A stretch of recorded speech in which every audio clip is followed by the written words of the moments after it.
వరుసవేది the Alchemist అనే ఈ పుస్తకాన్ని రచించింది పాలో కొవెల్లో. దీనిని తెలుగులోకి అనువదించింది కె సురేష్ గారు. ఈ 13వ భాగంలో 2వ అధ్యాయమైన 2వ భాగం కంటిన్యూ చేద్దాం. ఒంటెల సంరక్షకుడు ఖర్జూర చెట్టుకు జారిగిలపడి కూర్చొని సూర్యాస్తమయాన్ని చూస్తూ ఇసుక తెన్నులకు అటువైపు నుంచి యువకుడు రావడం గమనించాడు. ఒక సైన్యం దాడి చేయబోతోంది, నాకు ఆ దృశ్యం గోచరించింది అని యువకుడు చెప్పాడు. మనుషుల హృదయాలను దృశ్యాలతో ఎడారి నింపుతుంది, ఒంటెను నడిపే వ్యక్తి బదులిచ్చాడు. అప్పుడు యువకుడు గద్దల గురించి, వాటి విహారంలో తేడాను తాను గమనించడం గురించి చెప్పాడు. ఉన్నట్లుండి తాను విశ్వాత్మలో లీనమైనట్లు అనిపించిందని చెప్పాడు. యువకుడు మాట్లాడుతున్నదేమిటో ఒంటెను నడిపే వ్యక్తికి అర్థమయ్యింది. ప్రపంచంలో ఏదైనా ఒకటి మిగిలిన వాటి చరిత్రను వెల్లడి చేయగలదన్న విషయం అతనికి తెలుసు. అది పుస్తకంలో ఒక పేజీని తెరవటం కావచ్చు, లేదా ఒకరి అరచేతిని పరిశీలించడం కావచ్చు, ఒక ముక్క తిరగేయడం కావచ్చు, లేదా ఎగురుతున్న పక్షులను గమనించడం కావచ్చు. దేనిని పరికించినా ఆ క్షణంలో అనుభూతితో ఆ వ్యక్తికి సంబంధం ఏర్పడవచ్చు. వాస్తవానికి ఆ విషయాలు తమంతట తాముగా ఏమీ చెప్పవు, కానీ తమ చుట్టూ జరుగుతున్న దాన్ని గమనించిన మనుషులు విశ్వాత్మలోనికి చొచ్చుకొని పోగలుగుతారు. విశ్వాత్మలో తేలికగా లీనమైపోయి దానిపైన ఆధారపడి జీవించే వాళ్ళు ఎడారిలో దండిగానే ఉన్నారు.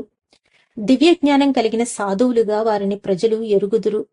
వారంటే ఆడవాళ్లకి, వృద్ధులకి ఎంతో భయభక్తులుండేవి.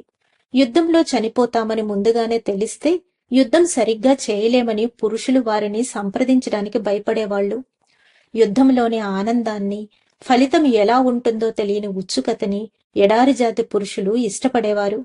భవిష్యత్తుని అల్లా ఆపాటికే రాసేశాడు. అతడు రాసిందంతా మానవుల మంచికే. కాబట్టి ఎడారి జాతి పురుషులు ప్రస్తుతంలో జీవిస్తున్నారు. ఆ ప్రస్తుతం ఎన్నో సంభ్రమాచర్యాలతో నిండి ఉంటుంది. అంతేకాక అనేక విషయాల్లో అప్రమత్తంగా ఉండాల్సి ఉంటుంది. శత్రువు కత్తి ఎక్కడ ఉంది, అతడి గుర్రం ఎక్కడ ఉంది, మరుక్షణం జీవించి ఉండాలంటే ఎటువంటి వేటు వెయ్యాలి. ఒంటెల సంరక్షకుడు సైనికుడు కాదు కాబట్టి అతడు సాధువులను సంప్రదించాడు. చాలా మంది సరిగానే చెప్పారు, కానీ కొందరు తప్పు చెప్పారు. ఒకసారి అతడు ఒక వృద్ధ సాధువును సంప్రదించాడు. అతడంటే అందరికీ ఎంతో భయం. భవిష్యత్తు తెలుసుకోవాలని ఎందుకు అనుకుంటున్నావు అని ఒంటెల సంరక్షకుడిని సాధువు అడిగాడు. దానివల్ల నేనేమైనా చేయగలుగుతాను, జరగటం ఇష్టం లేని వాటిని నేను మారుస్తాను అని అతడు బదులిచ్చాడు. అవి అప్పుడు నీ భవిష్యత్తులో భాగం కావు, సాధువు చెప్పాడు. అయితే జరగబోయే వాటికి సంసిద్ధుడిని కావటానికి భవిష్యత్తు గురించి తెలుసుకోవాలనుకుంటున్నాను అని ఒంటెల సంరక్షకుడు చెప్పాడు. మంచి జరగబోతూ ఉంటే అది జరిగినప్పుడు సంభ్రమాచర్యాలను తనతో తెస్తుంది అంటూ సాధువు కొనసాగించాడు. అదే చెడు జరుగుతుంటే అది జరగక ముందు నుంచే నువ్వు ఎంతగానో బాధకు గురి అవుతావు.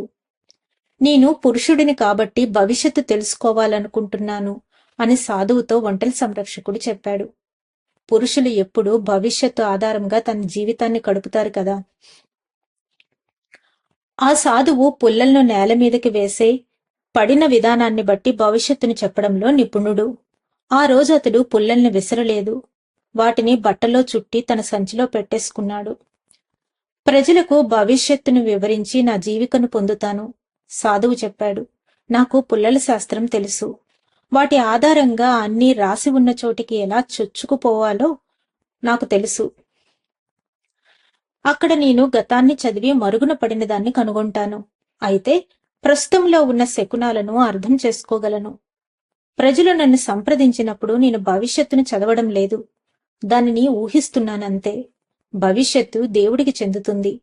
కొన్ని ప్రత్యేక పరిస్థితుల్లో మాత్రమే దానిని అతడు వెల్లడి చేస్తాడు. ప్రస్తుతంలోని శకునాల ఆధారంగా నేను భవిష్యత్తును ఊహిస్తాను. మర్మమంతా ప్రస్తుతంలోనే దాగి ఉంది. నువ్వు ప్రస్తుతంపై శ్రద్ధ వహిస్తే దానిని మెరుగుపరచగలుగుతావు. నువ్వు ప్రస్తుతాన్ని మెరుగుపరచగలిగితే భవిష్యత్తు కూడా బాగా ఉంటుంది.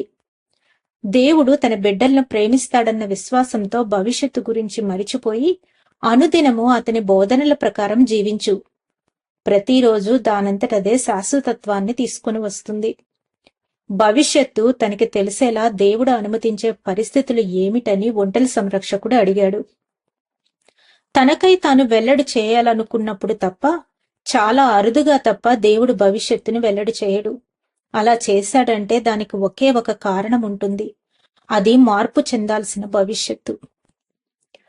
భవిష్యత్తులో కొంత యువకుడికి అర్థమయ్యేలా దేవుడు చేశాడని ఒంటెల సంరక్షకుడు అనుకున్నాడు. యువకుడిని తన సాధనంగా అతడు ఎందుకు ఎంచుకున్నాడు? వెళ్లి ఎడారి పెద్దలతో మాట్లాడు, దండెత్తి వస్తున్న సైన్యాల గురించి వాళ్ళకి చెప్పు అంటూ ఒంటెల సంరక్షకుడు చెప్పాడు. వాళ్ళు నన్ను చూసి నవ్వుతారు అని యువకుడన్నాడు. వాళ్ళు ఎడారి మనుషులు, శకునాలతో వ్యవహరించడం ఎడారి మనుషులకు తెలుసు అని ఒంటెల సంరక్షకుడు అన్నాడు. అయితే వారికి ఈపాటికే ఇది తెలిసి ఉంటుంది అని యువకుడు అన్నాడు. వాళ్ళకి ఇప్పుడు అది పట్టదు. అల్లా తమకు ఏదైనా తెలియాలని అనుకుంటే దానిని ఎవరో ఒకరితో తెలియచేస్తారని వాళ్ళు నమ్ముతారు. ఇలా అనేక సార్లు జరిగింది. ఈసారి ఆ వ్యక్తివి నువ్వే అన్నాడు ఒంటెల సంరక్షకుడు. యువకుడు ఫాతిమాని గుర్తు తెచ్చుకున్నాడు. ఎడారి పెద్దలను కలవాలని నిర్ణయించుకున్నాడు. వయాసిస్ మధ్యలోనున్న తెల్లని పెద్ద గుడారం ముందున్న కాపలావాడిని యువకుడు సమీపించాడు. నేను పెద్దలను కలుసుకోవాలి. ఎడారి నుంచి శకునాలను తీసుకుని వచ్చాను. ఏమీ బదులివ్వకుండా కాపలా వ్యక్తి లోపలికి ప్రవేశించి కాసేపు అక్కడే ఉండిపోయాడు. కొంతసేపటికి అతడు బయటికి వచ్చినప్పుడు అతనితో పాటు తెలుపు బంగారు దుస్తుల్లో ఒక యువ అరబ్బు ఉన్నాడు. తాను చూసిన దానిని యువకుడు అతనికి చెప్పాడు. అతడిని అక్కడే ఉండమని యువ అరబ్బు గుడారంలోకి మాయమైపోయాడు. రాత్రి అయింది. అనేక మంది సైనికులు, వ్యాపారులు గుడారం లోపలికి వెళ్లి బయటకు వస్తున్నారు. గుడారాల ముందున్న మంటలు ఆర్పేస్తున్నారు. వయాసిస్ కూడా ఎడారి మాదిరిగా మౌనంగా మారిపోయింది. ఆ పెద్ద గుడారంలో మాత్రమే దీపాలు వెలుగుతున్నాయి. ఇదంతా జరుగుతున్నంతసేపు యువకుడు ఫాతిమా గురించి ఆలోచిస్తున్నాడు. తమ చివరి సంభాషణ అతనికి ఇప్పటికీ అర్థం కాలేదు. కొన్ని గంటల పాటు వేచి ఉన్న తరువాత చివరికి కాపలావాడు యువకుడిని లోపలికి రమ్మన్నాడు. గుడారం లోపల చూసి యువకుడు ఆశ్చర్యానికి గురి అయ్యాడు. ఎడారి మధ్యలో ఇటువంటి గుడారం ఒకటి ఉంటుందని, దీన్ని చూడకపోతే అతడు ఎప్పటికీ ఊహించగలిగేవాడు కాదు. తాను ఇంతకు ముందెన్నడూ చూడని అందమైన తివాచీలతో నేల కప్పి ఉంది. గుడారం కప్పు నుంచి చేతితో చేసిన బంగారు ప్రమిదలు వేలాడుతున్నాయి. వాటిల్లో కొవ్వొత్తులు వెలిగించి ఉన్నాయి. గుడారం వెనుక భాగంలో ఎంబ్రాయిడరీ చేసిన పట్టుదిళ్లకు ఆనుకొని ఎడారి పెద్దలు అర్ధవలయంలో కూర్చుని ఉన్నారు. తేనీరు, సుగంధ ద్రవ్యాలు నిండి ఉన్న వెండి పళ్ళాలతో సేవకులు వస్తూ పోతూ ఉన్నారు. మరికొంతమంది సేవకులు హుక్కాల్లోనే మంట ఆరిపోకుండా చూస్తున్నారు. వాతావరణమంతా తీయటి పొగ వాసనతో నిండిపోయి ఉంది. ఎడారి పెద్దలు మొత్తం 8 మంది ఉన్నారు. కానీ వీళ్లందరిలో ముఖ్యమైనది ఎవరో యువకుడు వెంటనే గుర్తుపట్టాడు. ఆ ముఖ్యుడు అర్ధవలయానికి మధ్యలో కూర్చుని ఉన్నాడు. తెలుపు బంగారు దుస్తులు ధరించి ఉన్నాడు. అతడి పక్కనే అంతకు ముందు యువకుడితో మాట్లాడిన యువ అరబ్బు ఉన్నాడు. ఒక కంట యువకుడిని చూస్తూ ఒక పెద్ద, శకునాలు గురించి మాట్లాడే అపరిచితుడు ఎవరు అని అడిగాడు. నేనే అంటూ యువకుడు బదులిచ్చాడు. తాను చూసిన దాని గురించి వివరించి చెప్పాడు. కొన్ని తరాల నుంచి మేమిక్కడ ఉంటున్నప్పుడు ఎడారి ఈ విషయాలను ఒక కొత్త వ్యక్తికి ఎందుకు వెల్లడి చేస్తుంది? మరొక పెద్ద అన్నాడు. నా కళ్ళు ఇంకా ఎడారికి అలవాటు పడలేదు, యువకుడు బదులిచ్చాడు. అలవాటు పడిన కంటికి కనబడనిది నేను చూడగలుగుతాను. అంతేకాకుండా నాకు విశ్వాత్మ గురించి తెలుసు, తనలో తాను అనుకున్నాడు. వయాసిస్సు యుద్ధరహిత భూమి. వయాసిస్పై ఎవ్వరూ దాడి చేయరు. మూడవ పెద్ద అన్నాడు. నేను చూసింది మాత్రమే మీకు చెప్పగలను. నేను చెప్పినది మీకు నమ్మాలని లేకపోతే దాని గురించి మీరు పట్టించుకోనవసరం లేదు. పెద్దలు తమలో తాము తీవ్రంగా చర్చించుకోసాగారు. వాళ్ళు మాట్లాడే అరబ్బీ భాష యువకుడికి అర్థం కాలేదు. కానీ తాను సెలవు తీసుకుంటానని అన్నప్పుడు ఉండమని కాపలా వ్యక్తి అన్నాడు. యువకుడు భయానికి గురి అయ్యాడు. ఎక్కడో పొరపాటు జరిగిందని శకునాలు చెబుతున్నాయి. తాను ఎడారిలో చూసిన దాని గురించి ఒంటెల సంరక్షకుడితో చెప్పినందుకు అతడు పశ్చాత్తాపపడసాగాడు. ఉన్నట్టుండి మధ్యలో ఉన్న ప్రముఖుడు కనబడకుండా నవ్వాడు. దానితో యువకుడు కొంత ఊపిరి పీల్చుకున్నాడు. అతడు అప్పటిదాకా చర్చిలో పాల్గొనలేదు. నిజానికి అతను ఒక మాట కూడా మాట్లాడలేదు. కాని యువకుడికి విశ్వభాష తెలిసి ఉండడం వల్ల గుడారమంతా శాంతి తరంగాలు ప్రసరించిన అనుభూతి అతనికి కలిగింది. తాను ఇక్కడికి రావడం మంచిదే అయ్యిందని ఇప్పుడు అతనికి అనిపించసాగింది. చర్చ ముగిసింది. గుడారంలోని పెద్ద చెప్పేది వినడానికి మిగిలిన వాళ్లు మౌనం వహించారు. యువకుడి వైపు తిరిగాడు ప్రముఖుడు. ఈసారి అతని ముఖంలో ఏ భావమూ లేదు. 2000 సంవత్సరాల క్రితం ఒక సుదూర ప్రాంతంలో తన కలలను నమ్మిన ఒక వ్యక్తిని చెరసాలలో పడేసి బానిసగా అమ్మేశారు. ఈసారి ఆ వృద్ధుడు యువకుడికి అర్థమయ్యే యాసలో మాట్లాడాడు. మా వ్యాపారులు అతనిని కొని ఈజిప్టుకు తీసుకుని వచ్చారు. కలలను నమ్మే వ్యక్తికి వాటి గురించి వ్యాఖ్యానించడం కూడా వచ్చునని మా అందరికీ తెలుసు. అతడు ఇలా కొనసాగించాడు. ఈజిప్టు రాజు ఫారో బక్కచిక్కిన ఆవులు, బలిసిన ఆవులు గురించి కలకన్నప్పుడు నేను చెబుతున్న మనిషి ఈజిప్టును కరువు నుంచి కాపాడాడు. అతడి పేరు జోసెఫ్. అతడు కూడా నీకు మాదిరే కొత్త ప్రదేశంలో కొత్త వ్యక్తి. బహుశా అప్పుడు అతడి వయస్సు కూడా నీ అంతే ఉండి ఉంటుంది. అతను కాసేపు ఆగాడు. అతడి కళ్ళు స్నేహపూర్వకంగా లేవు. మేము ఎప్పుడూ సాంప్రదాయాన్ని పాటిస్తాము. ఈ సాంప్రదాయమే ఆ రోజుల్లో ఈజిప్టును కరువు నుంచి కాపాడింది. ఈజిప్టు వాసుల్ని అందరికంటే సంపన్నులుగా చేసింది. ఎడారిని ఎలా దాటాలో పురుషులకు సాంప్రదాయం నేర్పుతుంది. వాళ్ల పిల్లలకు ఎలా పెళ్లిళ్లు చేయాలో చెబుతుంది. ఇరుపక్షాలకు వయాశిస్సులు ఉంటాయి.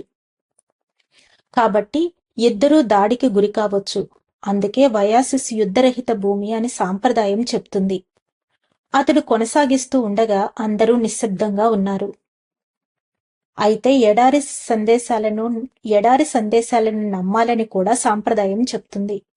మాకు తెలిసినదంతా ఎడారి మాకు నేర్పిందే. అతడు సంకేతం ఇవ్వడంతో అందరూ లేచి నిలబడ్డారు. సమావేశం ముగిసింది. హుక్కాలోని బొగ్గులను ఆర్పేశారు. కాపలాదారులు నిటారుగా నిలబడ్డారు. యువకుడు బయటికి వెళ్లబోతుండగా ప్రముఖుడు మళ్లీ మాట్లాడాడు. వయాసిస్సు వద్ద ఎవ్వరూ ఆయుధాలు కలిగి ఉండకూడదన్న ఒప్పందాన్ని రేపు ఉల్లంఘిస్తున్నాం. శత్రువు కోసం పగలంతా నిఘా ఉంచుతాం. సూర్యాస్తమయం అయిన తరువాత అందరూ ఆయుధాలను తిరిగి నా వద్ద జమ చేస్తారు. శత్రువులలో చనిపోయిన ప్రతి 10 మందికి 1 చొప్పున నీకు బంగారు నాణెం లభిస్తుంది. కాని యుద్ధం చేయకుండా ఆయుధాలు దుయ్యకూడదు. ఎడారిలాగానే ఆయుధాలు కూడా చపలచిత్తమైనవే. దూసిన తరువాత వాటిని ఉపయోగించకపోతే మరోసారి అవి పనిచేయకపోవచ్చు. రేపటి రోజు ముగిసేసరికి ఏ ఒక్క ఆయుధము ఉపయోగించకపోతే వాటిల్లో ఒకటి నీ మీద ఉపయోగించబడుతుంది. యువకుడు ఆ గుడారాన్ని వదిలి వెళ్లేటప్పటికీ చంద్రుని వెన్నెల మాత్రమే ఉంది. అతడు మెల్లగా తన గుడారం వైపు నడవసాగాడు. జరిగిన దానికి యువకుడు తీవ్ర కలతకు గురి అయ్యాడు. విశ్వాత్మను చేరుకోవడంలో అతడు సఫలమయ్యాడు. కాని దానికి మూల్యంగా తన ప్రాణం చెల్లించవలసి రావచ్చు. ఈ పందెం భయం గొలిపేదిగా ఉంది. అయితే తన జీవిత గమ్యాన్వేషణలో గొర్రెలను అమ్మిన రోజు నుంచి ఇలాంటి ప్రమాదకరమైన పరిస్థితులను ఎదుర్కొంటూనే ఉన్నాడు. అదీకాక ఒంటెల సంరక్షకుడు చెప్పినట్లు మరో రోజున చనిపోవటం కంటే రేపు చనిపోవటం ఏ విధంగానూ దారుణమైనది కాదు. ప్రతిరోజు జీవించటానికి ఎంత అవకాశం ఉందో మహాభినిష్క్రమణకు కూడా అంతే అవకాశం ఉంది. ప్రతిదీ ఒకే ఒక మాట మీద ఆధారపడి ఉంది. అలాగే జరుగుగాక. మౌనంగా నడుస్తున్న యువకుడిలో జరిగిన దానికి చింతలేదు. రేపు అతను చనిపోయాడంటే భవిష్యత్తు మార్చడం దేవుడికి ఇష్టం లేదని అనుకోవాలి. జలసంధి దాటి గాజు వస్తువుల దుకాణంలో పనిచేసి ఎడారి నిశ్శబ్దాన్ని, ఫాతిమా కళ్లల్లో మౌనాన్ని తెలుసుకున్న తరువాతే చనిపోయాడన్న తృప్తి అతనికి మిగులుతుంది. ఎన్నో సంవత్సరాల క్రితం ఇల్లు వదిలిపెట్టిన నాటి నుంచి అతడు ప్రతి రోజుని సంపూర్ణంగా జీవించాడు. అతడు రేపు చనిపోయినా మిగిలిన గొర్రెల కాపర్ల కంటే ప్రపంచాన్నెంతో చూశాడన్న గర్వం అతనికి ఉంటుంది. ఉన్నట్టుండి అతడికి పిడుగులాంటి శబ్దం వినపడింది. అతడు ముందెన్నడూ ఎరగనంత తీవ్రమైన గాలి అతడిని కిందకు పడవేసింది. ఆ ప్రాంతమంతా దుమ్ముసుడులతో తిరగడంతో చంద్రుడు కూడా కనబడకుండా పోయాడు. అతడి ముందు ఒక పెద్ద తెల్లని గుర్రం ఉంది. అది భయంకరంగా సకిలిస్తోంది. అంధకారమయం చేసిన దుమ్ము కొంత అణిగిన తరువాత యువకుడు తనకు కనబడిన దృశ్యానికి వణికిపోయాడు. గుర్రాన్ని ఎక్కి ఉన్న వ్యక్తి నల్లని దుస్తులు ధరించి ఉన్నాడు. అతడి ఎడమ భుజం మీద ఒక డేగ ఉంది. అతడు తలపాగా ధరించి ఉన్నాడు. కళ్ళు తప్పించి మిగిలిన ముఖమంతా నల్లని రుమాలతో కప్పి ఉంది. అతడు ఒక ఎడారి దూతలా అనిపించాడు. కాని అతని అస్తిత్వం దూత కంటే శక్తివంతంగా ఉంది. ధన్యవాదాలు మాస్టర్స్. ఈ 2వ అధ్యాయంలోని మిగిలిన భాగాన్ని రేపు తెలుసుకుందాం. అంతవరకు సెలవు తీసుకుంటూ పద్మజ.